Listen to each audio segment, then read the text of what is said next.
Tamil Photoshop kit சேனலுக்கு உங்களை அன்புடன் வரவேற்கிறேன். இன்றைக்கி நம்ம என்ன பார்க்க போகிறோம்னா, நம்ம ஒரு படங்களுக்கு கலர் கரெக்ஷன் பண்ணுறதுக்காக நிறைய அட்ஜஸ்ட்மெண்ட் லேயர்ஸை உபயோகப்படுத்துவோம். அப்படி உபயோகப்படுத்தக்கூடிய அட்ஜஸ்ட்மெண்ட் லேயரை ஒரு ப்ரீசெட்டாக எப்படி சேவ் பண்ணி வைக்கிறது அப்படிங்கிறது தான் பார்ப்போம். வாங்க போகலாம். ஒரு லெவல்ஸ் அட்ஜஸ்ட்மெண்ட் லேயர் ஆட் பண்ணிக்குவோம். தேவையான சின்ன கரெக்ஷன்ஸ் பண்ணிக்குவோம்.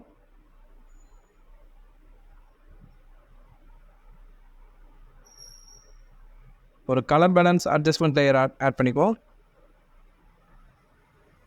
அடுத்து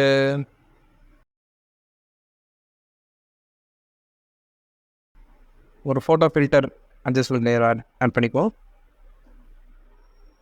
ஒரு கூல் டோனாக செட் பண்ணிக்குவோம்.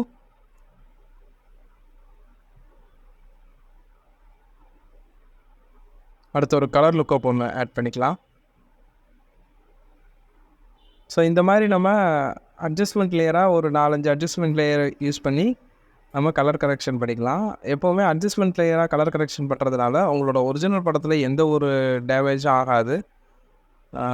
கொஞ்சம் ப்ரொஃபஷனலாக பண்ணுறவங்க அட்ஜஸ்ட்மெண்ட் லேயராக உபயோகப்படுத்தி நீங்கள் கலர் கரெக்ஷன்ஸ்க்கு யூஸ் பண்ணிக்கோங்க.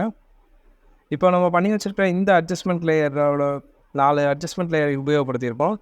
இந்த 4 அட்ஜஸ்ட்மெண்ட் லேயரையும் சேர்த்து ஒரே ப்ரீசெட்டாக நம்ம சேவ் பண்ணுறது எப்படி அப்படின்றது மட்டும்தான் பார்க்க போகிறோம்.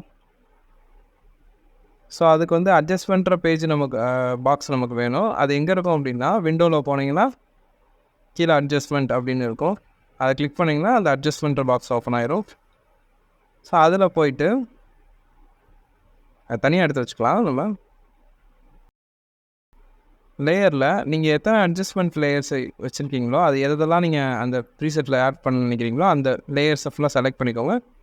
இங்கே அட்ஜஸ்ட்மெண்ட் பாக்ஸில் அந்த ப்ளஸ் அப்படின்ற ஆப்ஷனை கிளிக் பண்ணிங்கன்னா ஸோ உங்களுக்கு க்ரியேட் அட்ஜஸ்ட்மெண்ட் லேயர் வந்துடும்.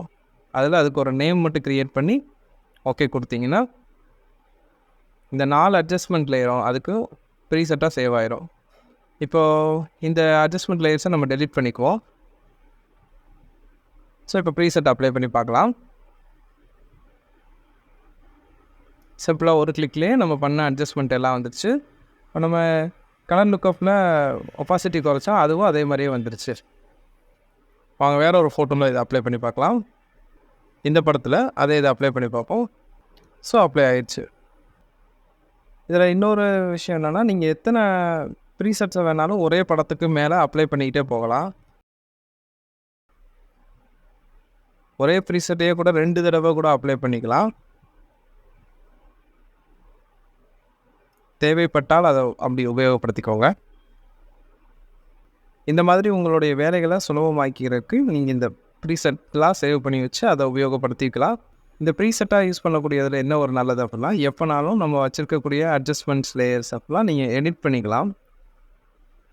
இது போன்ற யூஸ்ஃபுல்லான டிப்ஸ்களுக்கு நம்முடைய சேனலை தொடர்ந்து சப்போர்ட் பண்ணுங்கள். சப்ஸ்கிரைப் பண்ணிக்கோங்க. தேங்க்யூ.